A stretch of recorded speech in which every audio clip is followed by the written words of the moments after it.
வணக்கம். செல்வகுமாரின் Singapore, Malaysia, இலங்கை ஆகிய நாடுகளுக்கான வானிலை அறிவிப்போம். முக்கடல் தமிழ்நாட்டின் மீனவர்களுக்கான ஒட்டுமொத்த அரபிக்கடல், குமரிக்கடல், வங்கக்கடல் மீனவர்களுக்கான வானிலை முன்னறிவிப்போம். அதிகாரப்பூர்வ வானிலை அறிக்கைக்கு இந்திய வானிலை ஆராய்ச்சித்துறை அறிக்கையை பார்க்கவும். 2024 ஏப்ரல் 10 புதன்கிழமை அதிகாலை நிலவர வானிலை பதிவு. முதல்ல மலேசியா, சிங்கப்பூரை பார்ப்போம். மலேசியா, சிங்கப்பூர் மற்றும் இந்தோனேஷியா பகுதிகளில்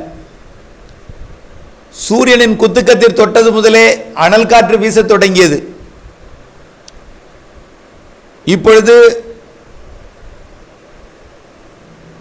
அனல் காற்றுடன் வெப்பசலன இடிமழை பொழிவு, புழுக்கம் வியர்வைக்கு பின் வெப்பசலன இடிமழை பொழிவு மலேசியா, சிங்கப்பூர், இந்தோனேஷியாவில் கொடுத்து வருகிறது.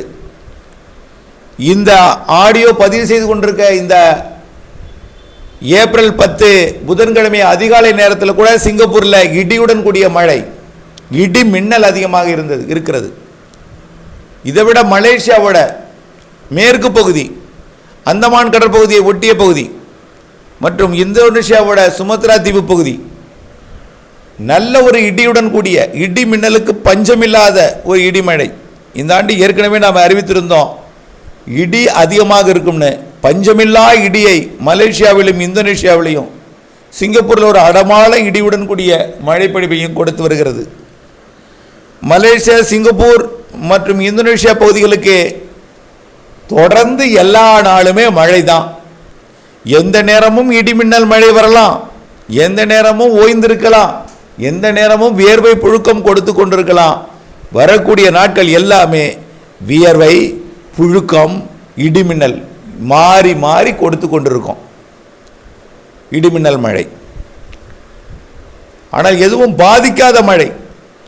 இடிமின்னல் கூடிய வெப்பசலன காற்று சுழற்சி மழை, கிழக்கு காற்று வருகை காரணமாக வங்கக்கடல் நோக்கி, நிலநடுக்கோட்டு இந்திய பெருங்கடல் நோக்கி, இலங்கையை நோக்கி கிழக்கு காற்று வந்து கொண்டிருக்கிற காரணத்தினால இந்த வானிலை அமைப்பு. அடுத்தபடியாக இலங்கையை பார்ப்போம். இலங்கைக்கு இன்றைக்கு ஏப்ரல் 10 இலங்கையோட தென் மேற்கு பகுதியாம் கொழும்பு, காலி பகுதிகளில் ஒரு சில இடங்களில் மழை இருக்கும். நாளை 11ஆம் தேதி வியாழக்கிழமை ரம்ஜான் தினத்திலிருந்து நிலநடுக்கோட்டு இந்திய பெருங்கடலில் நீடித்துக் கொண்டிருக்கக்கூடிய காற்று சுழற்சி இலங்கைக்கு தெற்கு புறம் வந்து கடல் வெப்ப நீராவியை இலங்கை மீது ஏற்றி வெப்பசலன இடிமழை பொழிவை நாளை 11ஆம் தேதி வியாழக்கிழமை மதியம் முதல் அதிகரிக்க செய்ய இருக்கிறது. அந்த மழை பொழிவு இலங்கையோட தென்மேற்கு பகுதியிலையும் மேற்கு பகுதியிலையும் பரவலாக கூடுதல் பரப்பிலே கடுமையான ஒரு இடி மின்னலுடன் சூறைக்காற்றுடன் இருக்கும். சூறைக்காற்று என்றால் வெப்பத்தால் காற்று லேசாகி மேலெழுந்து அந்த இடத்தில் வெற்றிடத்தை ஏற்படுத்தி இருக்கும். அந்த வெற்றிடத்தை நிரப்புவதற்காக காற்று திடீரென்று ஒரு திசையிலிருந்து வந்து மழை பொழிவாக இறங்கிய காற்று வரும். ஆக இலங்கையோட தெற்கு, தென் மேற்கு, மேற்கு பகுதியில், அதாவது தலைமன்னாருக்கு தெற்கே ஹம்மந்தோட்டாவுக்கும் இடைப்பட்ட பகுதியில், தென்மேற்கு பகுதியில் நிறைய நல்ல ஒரு இடிமழை பொழிவை கொடுக்க இருக்கிறது.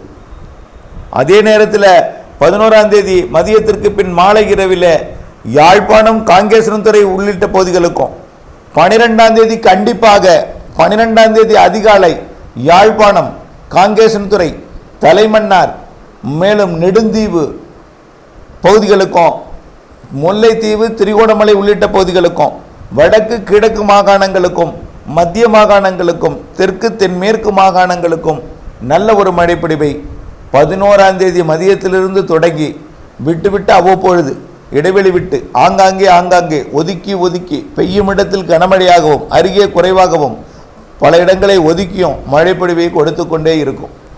வரக்கூடிய நாட்கள் எல்லாமே நல்ல மழைப்பொழிவு இருக்குது. அதுவும் குறிப்பாக வரக்கூடிய காற்று சுழற்சி பரவலான மழைப்பொழிவை கொடுக்க இருக்கிறது இலங்கைக்கு. அதாவது 11ஆம் தேதியிலிருந்து 15ஆம் தேதி வரை ஒரு நல்ல மழைப்பொழிவு. இதில் குறிப்பாக 11, 12, 13, 14 தேதிகளில் தெற்கு தென்மேற்கு, மேற்கு மாகாணங்களில் கனமழை பொழிவிற்கு காத்திருக்கிறது. குறைவான நேரத்தில் நிறைய மழை பொழிவு பொழியும். ஆனால் திடீரென்று ஓய்ந்து திடீரென்று ஒரு தெளிவாகி திடீரென்று வெயிலையும் புழுக்கத்தையும் கொடுக்கும். இப்படிப்பட்ட வானிலை தொடரும். ஆக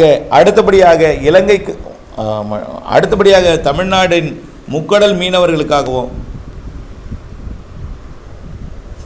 நிலநடுக்கோட்டு இந்திய பெருங்கடலிலே கீழடுக்கு சுழற்சி ஒன்று இலங்கையை நெருங்கி வருகின்ற காரணத்தினால அது குமரிக்கடலுக்கு தெற்கு புறமாக மாலத்தீவை ஒட்டி மேற்கு புறமாக நகரும் என்பதனால வரக்கூடிய நாட்களிலே தமிழ்நாட்டின் அதாவது மன்னார் வளைகுடா பாக்ஜல சந்தி பகுதி மற்றும் இலங்கை தமிழ்நாடு இடைப்பட்ட கடற்பகுதி குமரி கடற்பகுதியில் விட்டு விட்டு வலுவான காற்று இருக்க வாய்ப்பு ஏற்பட்டிருக்கிறது. தரைப்பகுதிக்கு எந்த அச்சுறுத்தலும் இல்லை. கடற்பகுதிகளிலே மீன்பிடித்து கொண்டிருக்கூடிய மீனவர்களுக்கு வலை விரிக்கவும் வலை இழுக்கவும் ஏற்படுத்தக்கூடிய ஒரு சவால் நிறைந்த காற்றாக இதை கருதுகிறேன்.